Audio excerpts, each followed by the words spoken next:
Hi ಎಲ್ಲರಿಗೂ ನಮಸ್ಕಾರ. ಮನೋವಿಜ್ಞಾನದ ಶೈಕ್ಷಣಿಕ ಮನೋವಿಜ್ಞಾನದ ಮತ್ತೊಂದು ವಿಡಿಯೋಗೆ ನಿಮ್ಮೆಲ್ಲರಿಗೂ ಸ್ವಾಗತ. ಶೈಕ್ಷಣಿಕ ಮನೋವಿಜ್ಞಾನ ಅಧ್ಯಯನದ ವಿಧಾನಗಳು ಯಾವ್ಯಾವು ಇದನ್ನ ನೀವು ನೋಡ್ಕೊಂಡ್ರೆ ನಿಮ್ಗೆ ಡಿಡಕ್ಟಿವ್ ಮೆಥಡ್ ಆಗಿರ್ಬೋದು, ಇಂಡಕ್ಟಿವ್ ಮೆಥಡ್ ಆಗಿರ್ಬೋದು, ಇವೆಲ್ಲವನ್ನು ನಿಮ್ಗೆ ಮಲ್ಟಿಪಲ್ ಚಾಯ್ಸ್ ಅಲ್ಲಿ ಬಂದಾಗ ಚೂಸ್ ಮಾಡೋದಕ್ಕೆ ಅಂದ್ರೆ ಸರಿಯಾದ ಒಂದು ಉತ್ತರವನ್ನ ಕಂಡುಕೊಳ್ಳೋದಕ್ಕೆ ನಿಮ್ಗೆ ತುಂಬಾನೇ ಸಹಾಯ ಆಗುತ್ತೆ. ಓಕೆ, ಸೊ ಇದನ್ನ ಗಮನ ಇಟ್ಟು ನೋಡ್ತಾ ಹೋಗಿ, ಹಾಗೆ ಕೇಳ್ತಾನು ಹೋಗಿ. Okay,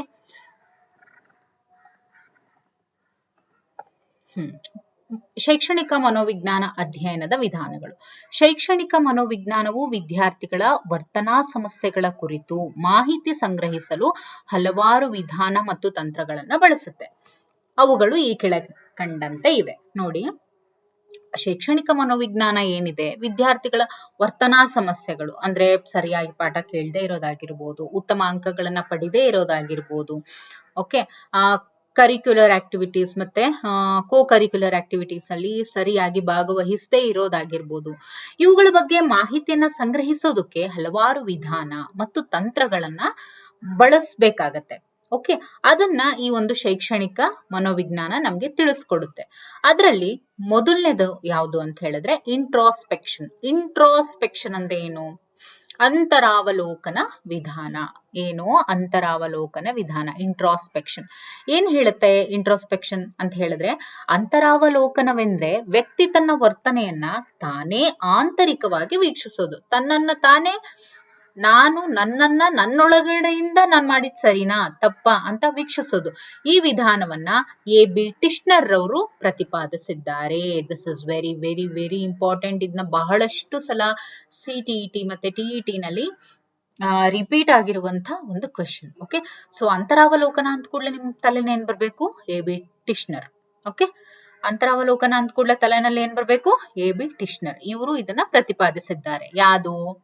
introspection. ಇಂಟ್ರಾಸ್ಪೆಕ್ಷನ್ ಅಂದ್ರೆ ಎ.ಬಿ. ಟಿಶ್ನರ್. ಸೊ ಅರ್ಥ ಏನು? ಅವ್ರೇನ್ ಹೇಳಿದರೆ ಎ.ಬಿ. ಟಿಶ್ನರ್ ಅವರು ಅಂತ ಹೇಳಿದ್ರೆ, ವ್ಯಕ್ತಿ ತನ್ನನ್ನ ಆಂತರಿಕವಾಗಿ ವೀಕ್ಷಿಸುವುದೇ ಅಂತರಾವಲೋಕನ ಅಂತ ಹೇಳಿದ್ರು. ಅಂತರ್ವೀಕ್ಷಣೆಯೇ ಅಂತರಾವಲೋಕನ ಅಂತ ಹೇಳಿ ಎಂಜಿಲ್ ಅವರು ಹೇಳಿದ್ರು. ಇನ್ನು ಅಂತರಾವಲೋಕನದ ಗುಣಗಳು ಯಾವ್ಯಾವು? ವ್ಯಕ್ತಿಯ ಅಂತರಂಗದ ಭಾವನೆಗಳನ್ನ ಅಧ್ಯಯನ ಮಾಡುವಂತ ಏಕೈಕ ವಿಧಾನ. ನೋಡಿ, ಅಂತರಂಗದ ಭಾವನೆಗಳನ್ನ ವ್ಯಕ್ತಿ ತಾನಾಗಿ ತಾನೇ ಏನ್ ಮಾಡ್ಬೇಕು? ಅಧ್ಯಯನ ಮಾಡ್ಬೇಕಾಗತ್ತೆ. ಸೊ ಆ ರೀತಿಯಾಗಿ ಇರುವಂತ ಏಕೈಕ ವಿಧಾನ ಅಂದ್ರೆ ಅದು ಅಂತರಾವಲೋಕನ. ಈ ವಿಧಾನಕ್ಕೆ ಯಾವುದೇ ಉಪಕರಣಗಳ ಅವಶ್ಯಕತೆ ಇರೋದಿಲ್ಲ, ಹೌದಾ? ಹಾಗಾಗಿ ಇಟ್ ಈಸ್ ಮಿತವ್ಯಯಕಾರಿ ಆಗಿದೆ. ಇನ್ನು ಅಂತರಾವಲೋಕನದಿಂದ ಸಂಗ್ರಹಿಸಿದಂತ ಮಾಹಿತಿ ಯಾವಾಗ್ಲೂ ವ್ಯಕ್ತಿನಿಷ್ಠವಾಗಿರುತ್ತೆ. ನೋಡಿ, ಅಂತರಾವಲೋಕನದಿಂದ ಸಂಗ್ರಹಿಸಿದಂತ ಮಾಹಿತಿ ಏನಾಗಿರುತ್ತೆ? ಅದು ಯಾವಾಗ್ಲೂ ವ್ಯಕ್ತಿನಿಷ್ಠವಾಗಿರುತ್ತೆ. ಅಂದ್ರೆ ಒಬ್ಬ ವ್ಯಕ್ತಿ ಏನಿರ್ತಾನೆ ಅಂದ್ರೆ ವಸ್ತುನಿಷ್ಠವಾಗಿರದೆ ಅದು ವ್ಯಕ್ತಿನಿಷ್ಠವಾಗಿರುತ್ತೆ. ಈ ವಿಧಾನಕ್ಕೆ ಬೇರೆಯವರ ನೆರವು ಅಗತ್ಯ ಇರೋದಿಲ್ಲ. ಸ್ವಯಂ ಕಲಿಕೆಗೆ ಇದು ಅನುಕೂಲವಾಗಿದೆ. ಈ ವಿಧಾನವನ್ನ ನಾವು ಎಲ್ಲಾ ಸ್ಥಳಗಳಲ್ಲೂ ಕೂಡ ಬಳಸಬಹುದಾಗಿದೆ. ಇನ್ನು ಶಿಕ್ಷಕ ತನ್ನ ಬೋಧನೆಯಲ್ಲಿ ಸ್ವಮೌಲ್ಯಮಾಪನ ಮಾಡಿಕೊಳ್ಳಲು ಕೂಡ ಇದು ತುಂಬಾನೇ ಅನುಕೂಲವಾಗಿದೆ. ಇದನ್ನ ಒಂದ್ಸತಿ ಪ್ರಶ್ನೆ ಕೇಳಿದ್ರು, ಏನಂತ? ಶಿಕ್ಷಕ ತನ್ನ ಬೋಧನೆಯಲ್ಲಿ ಸ್ವಮೌಲ್ಯಮಾಪನ ಮಾಡಿಕೊಳ್ಳಲು ಅನುಕೂಲವಾಗಿರುವಂತಹ ವಿಧಾನ ಯಾವುದು ಅಂತ. ಸೊ ಹಾಗಾಗಿ ಅದು ಇಂಟ್ರಾಸ್ಪೆಕ್ಷನ್ ಅಂದ್ರೇನು? ಅಂತರಾವಲೋಕನ. ಇದು ವ್ಯಕ್ತಿಯ ಸುಧಾರಣೆಗೆ ಉತ್ತಮವಾದಂತ ವಿಧಾನ. ನೋಡಿ, ವ್ಯಕ್ತಿಯ ಸುಧಾರಣೆಗೆ ಉತ್ತಮವಾದಂತ ವಿಧಾನ ಯಾವುದು ಅಂತ ಕೂಡ ಪ್ರಶ್ನೆ ಕೇಳ್ತಾರೆ. ಇನ್ನು ಸಂಶೋಧನೆಗೂ ಕೂಡ ಇದು ತುಂಬಾನೇ ಸಹಕಾರಿ ಆಗಿದೆ. ಸೊ ಇದು ಗೊತ್ತಾಯ್ತಲ್ವಾ? ಈಗ ಅವಗುಣಗಳು. ಅವಗುಣಗಳು ಮೀನ್ಸ್ ಡಿಮೆರಿಟ್ಸ್, ಹೌದಲ್ವಾ?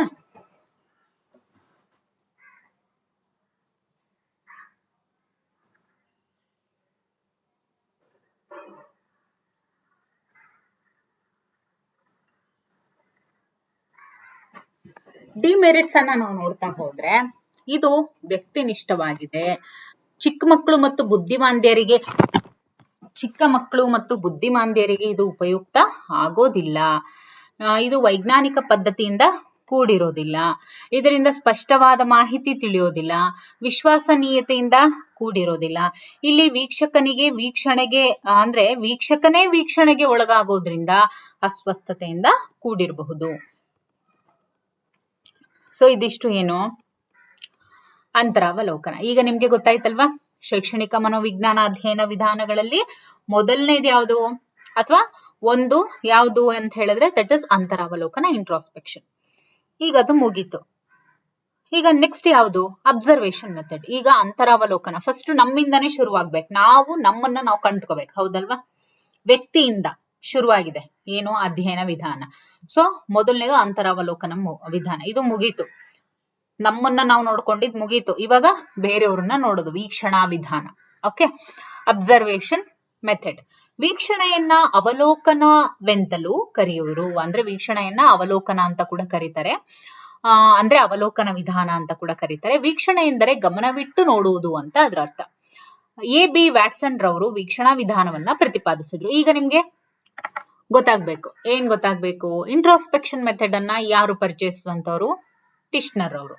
ಈಗ ವೀಕ್ಷಣಾ ವಿಧಾನ ಇದನ್ನ ಪರಿಚಯಿಸಿದಂತವ್ರು ಯಾರು? That is Watson. ಇಲ್ಲಿ ನೋಡಿ ಎ.ಬಿ. ವ್ಯಾಟ್ಸನ್ ಅಂತ ಇದೆ, ಕೆಲವೊಂದು ಬುಕ್ಸ್ ಅಲ್ಲಿ ಜೆ.ಬಿ. ವ್ಯಾಟ್ಸನ್ ಅಂತ ಇದೆ. ಸೊ ನೀವು ಹೆಸರನ್ನ ಚೆನ್ನಾಗಿ ನೆನ್ಪಿಟ್ಕೊಳ್ಳಿ. ಇವಾಗ ಏನು ಇಂಟ್ರಾಸ್ಪೆಕ್ಷನ್, ದಟ್ ಇಸ್ ಟಿಶ್ನರ್. ಆಮೇಲೆ ಅಬ್ಸರ್ವೇಷನ್ ಮೆಥಡ್ ಅಂದ್ರೆ ಅವಲೋಕನ ವಿಧಾನವನ್ನ ಪರಿಚಯಿಸಿದಂತವ್ರು ಯಾರು? That is Watson. ಓಕೆ, ಈ ವಿಧಾನದಲ್ಲಿ ಬೇರೊಬ್ಬ ವ್ಯಕ್ತಿಯ ಬಾಹ್ಯ ವರ್ತನೆ, ಹಾವಭಾವ ಹಾಗೂ ಚಟುವಟಿಕೆಗಳ ಮೂಲಕ ಆ ವ್ಯಕ್ತಿಯ ಮನಸ್ಸನ್ನ ಅರ್ಥ ಮಾಡ್ಕೊಳ್ಬಹುದು. ಅದರ ಅರ್ಥ ಏನು? ಒಬ್ಬ ವ್ಯಕ್ತಿಯ ಬಾಹ್ಯ ವರ್ತನೆಯನ್ನ ಉದ್ದೇಶಪೂರ್ವಕವಾಗಿ ಗಮನವಿಟ್ಟು ನೋಡೋದಕ್ಕೆ ನಾವು ವೀಕ್ಷಣೆ ಅಂತ ಹೇಳ್ತೀವಿ. ಸುಮ್ಮನೆ ನೋಡೋದಲ್ಲ ವೀಕ್ಷಣೆ. ಆ ವೀಕ್ಷಣೆಗೆ ಅಂದ್ರೆ ವೀಕ್ಷಣಾ ವಿಧಾನ ಅಥವಾ ಅವಲೋಕನ ವಿಧಾನ ಅಂತ ಅಂದ್ರೆ ನಿಮ್ಗೆ ಫಸ್ಟ್ ಮೈಂಡ್ ಅಲ್ಲಿ ಸೆಟ್ ಆಗ್ಬೇಕು. ಏನ್ ಸೆಟ್ ಆಗ್ಬೇಕು? ಅಲ್ಲಿ ಉದ್ದೇಶ ಇದೆ. ಉದ್ದೇಶ ಇಟ್ಕೊಂಡೇನೆ ನೋಡ್ತಾ ಇರೋದು. ಸುಮ್ನೆ ನೋಡೋದು ಬೇರೆ, ಆದ್ರೆ ಉದ್ದೇಶವನ್ನ ಗಮನವಿಟ್ಟು ನೋಡೋದು ಬೇರೆ. ಆ ಉದ್ದೇಶ ಪೂರ್ವಕವಾಗಿ ನಾವು ನೋಡುವಂತ ಬಾಹ್ಯ ವರ್ತನೆಯ ವೀಕ್ಷಣೆಯನ್ನ ಅವಲೋಕನ ವಿಧಾನ ಅಂತ ಕರಿತೀವಿ. ಸೊ ಇದು ಮೈಂಡ್ ಅಲ್ಲಿ ಚೆನ್ನಾಗಿ ನೆನಪಿನಲ್ಲಿರ್ಲಿ. ಹೆಂಗೆ ಸ್ಟ್ಯಾಂಪ್ ತರ ಓದ್ತಿರ್ಬೇಕು. ಹಂಗಿದ್ದಾಗ ಮಾತ್ರ ಸೈಕಾಲಜಿ ಎಲ್ಲಾ ಕ್ವೆಶನ್ಸ್ ನೀವು ಚೆನ್ನಾಗಿ ಅಟೆಂಡ್ ಮಾಡೋದಕ್ಕೆ ಸಾಧ್ಯ. ಒಬ್ಬ ವ್ಯಕ್ತಿಯ ಬಾಹ್ಯ ವರ್ತನೆಯನ್ನ ಉದ್ದೇಶ ಪೂರ್ವಕವಾಗಿ ಗಮನವಿಟ್ಟು ನೋಡೋದಕ್ಕೆ ವೀಕ್ಷಣಾ ವಿಧಾನ ಅಂತ ಕರೀತಾರೆ. ವೀಕ್ಷಣಾ ಪದ್ಧತಿಯ ವಿಧಾನಗಳು ಯಾವ್ಯಾವು? ಇದರಲ್ಲಿ ನಾವು ಔಪಚಾರಿಕ ವೀಕ್ಷಣೆ ಮತ್ತು ಅನೌಪಚಾರಿಕ ವೀಕ್ಷಣೆ ಅಂತ ಹೇಳಿ ಕಾಣ್ಬೋದು. ಬೇರೊಬ್ಬ ವ್ಯಕ್ತಿಯನ್ನ ಉದ್ದೇಶಪೂರ್ವಕವಾಗಿ ವೀಕ್ಷಿಸೋದಕ್ಕೆ ಔಪಚಾರಿಕ ವೀಕ್ಷಣೆ ಅಂತ ಹೇಳ್ತೀವಿ. ಓಕೆ, ಅಂದ್ರೆ ಫಾರ್ಮಲ್ ಆಗಿ. ಹೌದಾ? ಅನೌಪಚಾರಿಕ ವೀಕ್ಷಣೆ ಅಂದ್ರೆ ಒಬ್ಬ ವ್ಯಕ್ತಿ ತನಗೆ ಅರಿವಿಲ್ಲದಂತೆ ಪರೋಕ್ಷವಾಗಿ, ತನಗೆ ಅರಿವಿಲ್ಲದೆ ಏನು ಜಸ್ಟ್ ಇವಾಗ ನೀವು ಹೋಗ್ತಾ ಇರ್ತೀರ ರೋಡಲ್ಲಿ, ಉದ್ದೇಶಪೂರ್ವಕವಾಗಿ ನೋಡ್ಕೊಂತ ಹೋಗ್ತಾ ಇರ್ತೀರಾ. ರೋಡಲ್ಲಿ ಏನಾದ್ರು ಉದ್ದೇಶಪೂರ್ವಕವಾಗಿ ನೋಡ್ಕೊಂಡು ಹೋಗ್ತಾ ಇದ್ರೆ ರೋಡಲ್ಲಿ ಸರಿಯಾಗಿ ಹೋಗಕ್ಕಾಗತ್ತಾ? ಇಲ್ಲ ಅಲ್ವಾ? ಸೊ ವ್ಯಕ್ತಿ ತನಗೆ ಅರಿವಿಲ್ಲದಂತೆ ಪರೋಕ್ಷವಾಗಿ ಬಾಹ್ಯ ರೀತಿಯಲ್ಲಿ ನೋಡೋದನ್ನ ಅನೌಪಚಾರಿಕ ವೀಕ್ಷಣೆ ಅಂತ ಹೇಳ್ತೀವಿ. ಓಕೆ, ಸೊ ನಿಮ್ಗೆ ತಲೆನಲ್ಲಿರ್ಬೇಕು ಅವಲೋಕನ ವಿಧಾನ ಅಂತ ಹೇಳಿದ್ರೆ ಯಾರದನ್ನ ಇಂಟ್ರೊಡ್ಯೂಸ್ ಮಾಡಿದ್ದು? ವ್ಯಾಟ್ಸನ್ ರವರು. ಇಲ್ಲಿ ಉದ್ದೇಶ ಪೂರ್ವಕವಾಗಿ ಗಮನವಿಟ್ಟು ನೋಡ್ತಾರೆ. ಓಕೆ, ಇನ್ನು ವೀಕ್ಷಣಾ ಪದ್ಧತಿಯ ಗುಣಗಳು ಯಾವ್ಯಾವು ಅಂತ ಹೇಳಿದ್ರೆ ವಾಸ್ತವ ಸಂಗತಿಯನ್ನ ಇಲ್ಲಿ ತಿಳಿಬಹುದು, ವ್ಯಕ್ತಿತ್ವವನ್ನ ನಿರ್ಧರಿಸೋದಕ್ಕೆ ಇದು ಸಹಾಯಕ ಆಗುತ್ತೆ, ಸಮೂಹದ ವರ್ತನೆಯನ್ನ ತಿಳಿಯೋದಕ್ಕೆ ಇದು ಅನುಕೂಲಕರ, ವೆಚ್ಚದಾಯಕ ಅಂತೂ ಅಲ್ವೇ ಅಲ್ಲ. ಆಮೇಲೆ ಇದನ್ನು ಶಾಲೆ, ಕುಟುಂಬ, ಶಾಲೆಯ ಹೊರಗೆ ಮುಂತಾದ ಸನ್ನಿವೇಶಗಳಲ್ಲೂ ಕೂಡ ಇದನ್ನು ಉಪಯೋಗಿಸಬಹುದು. ಇದು ವಸ್ತುನಿಷ್ಠವಾಗಿದೆ. ಓಕೆ, ಇನ್ನು ಅವಗುಣಗಳನ್ನ ನೋಡೋದಾದ್ರೆ ಈ ವಿಧಾನದಲ್ಲಿ ವ್ಯಕ್ತಿನಿಷ್ಠತೆಗೆ ಅವಕಾಶವಿದೆ. ಈ ವಿಧಾನದಲ್ಲಿ ನೋಡಿ, ಈ ವಿಧಾನದಲ್ಲಿ ವ್ಯಕ್ತಿನಿಷ್ಠತೆಗೂ ಕೂಡ ಅವಕಾಶವಿದೆ. ಇದರ ಅರ್ಥ ಏನು?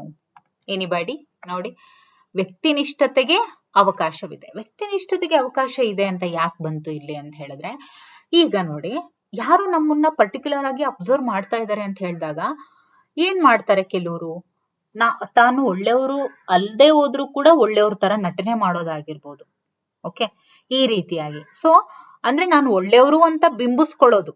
ಓಕೆ, ಸೊ ಈ ರೀತಿಯಾಗಿ ವ್ಯಕ್ತಿನಿಷ್ಠತೆಗೆ ವ್ಯಕ್ತಿ ತನ್ನ ಅಭಿಪ್ರಾಯಕ್ಕೆ ತಕ್ಕಂತೆ ವರ್ತಿಸೋದಕ್ಕೆ ಅಲ್ಲಿ ಅವಕಾಶ ಇರುತ್ತೆ ಈ ಒಂದು ವಿಧಾನದಲ್ಲಿ.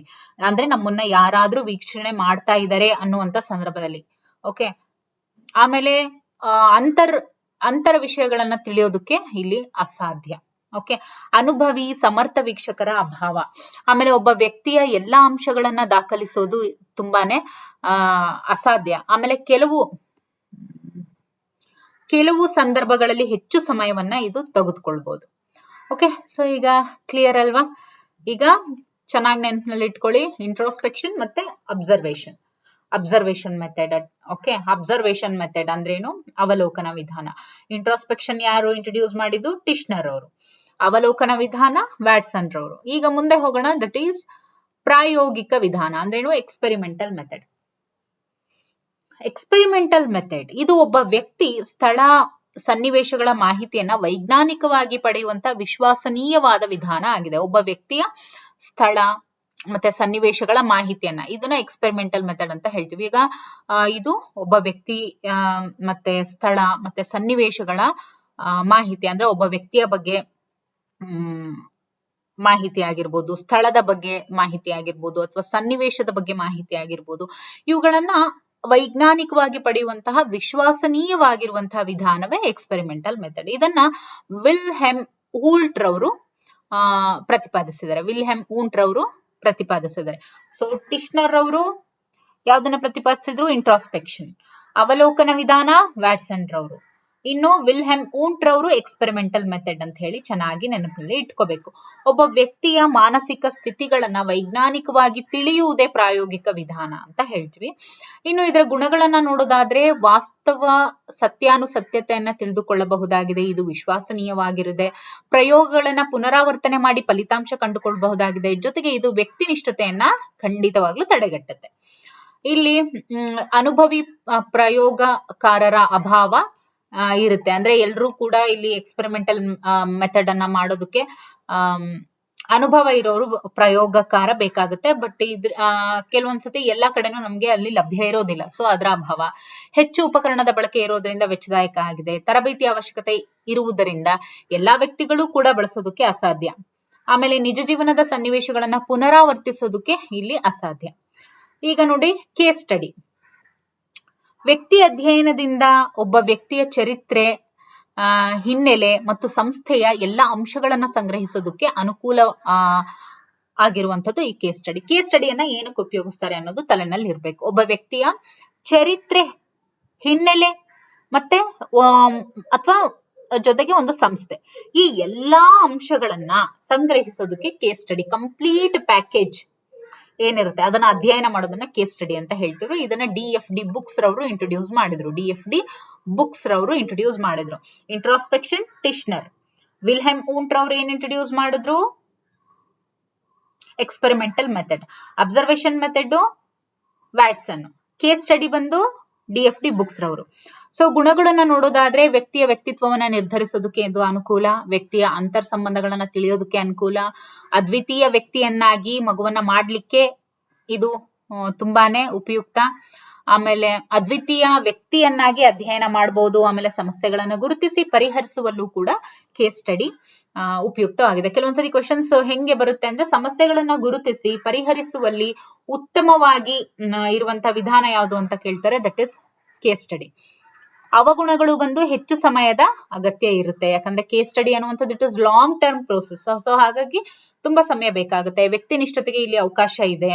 ಆಮೇಲೆ ಸಂಗ್ರಹಿಸಿರುವಂತ ಎಲ್ಲಾ ಮಾಹಿತಿಗಳು ವಸ್ತುನಿಷ್ಠವಾಗದಿರಬಹುದು. ಓಕೆ, ಯಾರಾದ್ರೂ ಹೇಳ್ಕೊಟ್ಟು ಒಂದಿದ್ರೆ ಇನ್ನೊಂದನ್ನ ಹೇಳೋ ತರ ಮಾಡ್ಬೋದಲ್ವಾ. ಸೊ ಹಾಗಾಗಿ ಇನ್ನು ಸರ್ವೆ ಮೆಥಡ್, ಸಮೀಕ್ಷಾ ವಿಧಾನ. ಇದನ್ನು ಅನ್ವೇಷಣಾ ವಿಧಾನ ಅಂತ ಕೂಡ ಕರೀತಾರೆ. ಈ ವಿಧಾನದಲ್ಲಿ ಅನ್ವೇಷಕ ವ್ಯಕ್ತಿ ಬೇರೊಬ್ಬ ವ್ಯಕ್ತಿಗಳ ಸ್ವಾಭಾವಿಕ ಜೀವನವನ್ನ ವೀಕ್ಷಿಸಿ ಮಾಹಿತಿ ಸಂಗ್ರಹಿಸಬಹುದು. ಇದು ಕಡಿಮೆ ಅವಧಿಯಲ್ಲಿ ಹೆಚ್ಚು ಮಾಹಿತಿಯನ್ನ ಸಂಗ್ರಹಿಸುವಂತ ವಿಧಾನ. ನೋಡಿ, ಕಡಿಮೆ ಅವಧಿಯಲ್ಲಿ ಹೆಚ್ಚು ಮಾಹಿತಿಯನ್ನ ಸಂಗ್ರಹಿಸುವಂತಹ ವಿಧಾನ ಯಾವುದು ಅಂದ್ರೆ ದಟ್ ಇಸ್ ನನ್ ಅದರ್ ದನ್ ಸರ್ವೆ ಮೆಥಡ್. ಒಂದು ನಿರ್ದಿಷ್ಟ ಗುಂಪಿನ ಅಭಿಪ್ರಾಯಗಳನ್ನ ಇಲ್ಲಿ ತಿಳ್ಕೋಬಹುದು ಈ ವಿಧಾನದಲ್ಲಿ. ಈಗ ಸರ್ವೆ ಮೆಥಡ್ ಅನ್ನ ನೀವು ಆಲ್ಮೋಸ್ಟ್ ಎಲ್ಲ ನೋಡಿರ್ತೀರಿ. ಇವಾಗ ಎಲೆಕ್ಷನ್ ಸ್ಟಾರ್ಟ್ ಆಯ್ತು ಅಂದ್ರೆ ಯಾರು ಗೆಲ್ಬಹುದು, ಪೋಲ್ ಮಾಡಿ, ವೋಟ್ ಮಾಡಿ ಅಂತ ಹೇಳಿ ಎಲ್ಲಾ ನ್ಯೂಸ್ ಚಾನೆಲ್ ರವರು ಹಾಕೊಂಡಿರ್ತಾರೆ, ಹೌದಲ್ವಾ.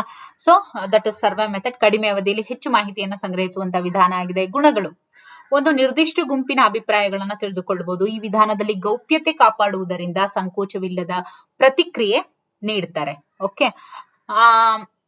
ಸಮಸ್ಯೆಯ ವಾಸ್ತವತೆಯನ್ನ ತಿಳಿಸುತ್ತೆ. ಇದು ಸಂಶೋಧನೆಗೆ ಅವಕಾಶ ಮಾಡಿಕೊಡುತ್ತೆ. ಅವಗುಣಗಳನ್ನು ನೋಡೋದಾದ್ರೆ ತರಬೇತಿ ಹೊಂದಿದ ಶಿಕ್ಷಕರ ಅಭಾವ ಇಲ್ಲಿ ಕಾಣಬಹುದು. ಹೆಚ್ಚು ಸಮಯ ತೆಗೆದುಕೊಳ್ಳುತ್ತೆ. ಪ್ರಶ್ನಾವಳಿ ಹೆಚ್ಚು ವಸ್ತುನಿಷ್ಠವಾಗಿರಬಾರದು. ಪ್ರಶ್ನಾವಳಿ ಇಲ್ಲಿ ಜಾಸ್ತಿ ವಸ್ತುನಿಷ್ಠವಾಗಿರಬಾರದು. ಓಕೆ, ಆಮೇಲೆ ಪ್ರತಿಕ್ರಿಯೆಗಳು ವಸ್ತುನಿಷ್ಠವಾಗಿಲ್ಲದಿರಬಹುದು. ಓಕೆ, ಪ್ರತಿಕ್ರಿಯೆಗಳು ನೋಡಿ, ಪ್ರಶ್ನಾವಳಿ ಹೆಚ್ಚು ವಸ್ತುನಿಷ್ಠವಾಗಿರಬಹುದು, ಜೊತೆಗೆ ಪ್ರತಿಕ್ರಿಯೆಗಳು ಕೂಡ ವಸ್ತುನಿಷ್ಠವಾಗಿಲ್ಲದಿರಬಹುದು. ಇನ್ನು ಪ್ರಸ್ತುತ ಶಾಲೆಗಳಲ್ಲಿ ಮನೋವಿಜ್ಞಾನದ ಪಾತ್ರ, this is very very very important. ನೋಡಿ, ಚೆನ್ನಾಗಿದೆ. ನಮ್ಮ ಈಗ ಪ್ರಸ್ತುತ ಶಾಲೆಗಳಲ್ಲಿ ಮನೋವಿಜ್ಞಾನದ ಪಾತ್ರ ಏನು ನೋಡಿ. ಮನೋವಿಜ್ಞಾನವು ಪ್ರಸ್ತುತ ಶೈಕ್ಷಣಿಕ ವ್ಯವಸ್ಥೆಯಲ್ಲಿ ಅತ್ಯಂತ ಉಪಯುಕ್ತವಾಗಿರುವಂತಹ ವಿಷಯ. ತರಗತಿಯಲ್ಲಿ ಶಿಕ್ಷಕನ ಬೋಧನೆ, ವಿದ್ಯಾರ್ಥಿಗಳ ಪರಿಣಾಮಕಾರಿ ಕಲಿಯುವಿಕೆಯಲ್ಲಿ ತನ್ನ ಮಹತ್ವದ ಪಾತ್ರವನ್ನ ಈ ಒಂದು ಶೈಕ್ಷಣಿಕ ಮನೋವಿಜ್ಞಾನ ವಹಿಸುತ್ತೆ. ಮನೋವಿಜ್ಞಾನ ಶಿಕ್ಷಣ ರಂಗದಲ್ಲಿ ಅನೇಕ ಅಂಶಗಳನ್ನ ಒಳಗೊಂಡಿದೆ. ಶಿಕ್ಷಣದ ಉದ್ದೇಶಗಳ ನಿರೂಪಣೆಯಲ್ಲಿ, ಪಠ್ಯಕ್ರಮ ರಚಿಸಿ ವ್ಯವಸ್ಥೆಗೊಳಿಸುವಲ್ಲಿ, ಪರಿಣಾಮಕಾರಿ ಕಲಿಕೆಯನ್ನ ಉತ್ತೇಜಿಸುವಲ್ಲಿ, ತರಗತಿಯಲ್ಲಿ ಆರೋಗ್ಯಕರವಾದ ಮತ್ತು ಸಾಮಾಜಿಕ ವಿಕಾಸವನ್ನ ಉತ್ತೇಜಿಸಿ ಉತ್ತಮ ವಾತಾವರಣವನ್ನ ನಿರ್ಮಿಸಿಕೊಡುವಲ್ಲಿ ತನ್ನ ಪ್ರಮುಖ ಪಾತ್ರವನ್ನ ಇದು ವಹಿಸಿದೆ. ಒಟ್ಟಿನಲ್ಲಿ ಇವತ್ತಿನ ಶಿಕ್ಷಣದ ಸಮಸ್ಯೆಗಳನ್ನ ಬಗೆಹರಿಸೋದಕ್ಕೆ ಮತ್ತು ವಿದ್ಯಾರ್ಥಿಗಳ ಬೌದ್ಧಿಕ ಸಾಮರ್ಥ್ಯವನ್ನ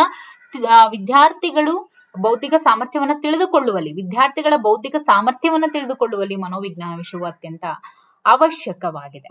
ಸೊ ಪ್ರಸ್ತುತ ಶಾಲೆಗಳಲ್ಲಿ ಮನೋವಿಜ್ಞಾನದ ಪಾತ್ರ ಏನು ಅಂತ ಹೇಳಿದ್ರೆ, ಶಿಕ್ಷಣ ರಂಗದಲ್ಲಿ ಅನೇಕ ಅಂಶಗಳಾಗಿರುವಂತಹ ಶಿಕ್ಷಣದ ಉದ್ದೇಶಗಳ ನಿರೂಪಣೆಯಲ್ಲಿ, ಪಠ್ಯಕ್ರಮ ರಚಿಸಿ ವ್ಯವಸ್ಥೆಗೊಳಿಸುವಲ್ಲಿ, ಪರಿಣಾಮಕಾರಿ ಕಲಿಕೆಯನ್ನ ಉತ್ತೇಜಿಸುವಲ್ಲಿ, ತರಗತಿಯಲ್ಲಿ ಆರೋಗ್ಯಕರವಾದ ಮತ್ತು ಸಾಮಾಜಿಕ ವಿಕಾಸವನ್ನ ಉತ್ತೇಜಿಸಿ ಉತ್ತಮ ವಾತಾವರಣವನ್ನ ನಿರ್ಮಿಸಿಕೊಡುವಲ್ಲಿ ಮನೋವಿಜ್ಞಾನದ ಪಾತ್ರ ತುಂಬಾನೇ ಪ್ರಮುಖವಾಗಿದೆ. ಸೊ ಇದಿಷ್ಟು ಈ ಹೊತ್ತಿನ ತರಗತಿಯಾಗಿತ್ತು. ಈ ಕ್ಲಾಸ್ ನಿಮ್ಗೆ ಹೇಗೆ ಅನಿಸ್ತು ಅಂತ ಕಮೆಂಟ್ ಅಲ್ಲಿ ತಿಳಿಸಿ. ಮುಂದಿನ ತರಗತಿಯಲ್ಲಿ ಇದ್ರ ಬಗ್ಗೆ ಇನ್ನು ಹೊಸ ವಿಷಯವನ್ನ ನೋಡ್ತಾ ಹೋಗೋಣ. ಧನ್ಯವಾದಗಳು. ಯಾರೆಲ್ಲ ವಿಡಿಯೋಸ್ ಅನ್ನ ಸಬ್ಸ್ಕ್ರೈಬ್ ಮಾಡದೆ ನೋಡ್ತಾ ಇದ್ದೀರಾ, ಸಬ್ಸ್ಕ್ರೈಬ್ ಮಾಡ್ಕೊಂಡು ವಿಡಿಯೋಸ್ ಅನ್ನ ನೋಡಿ.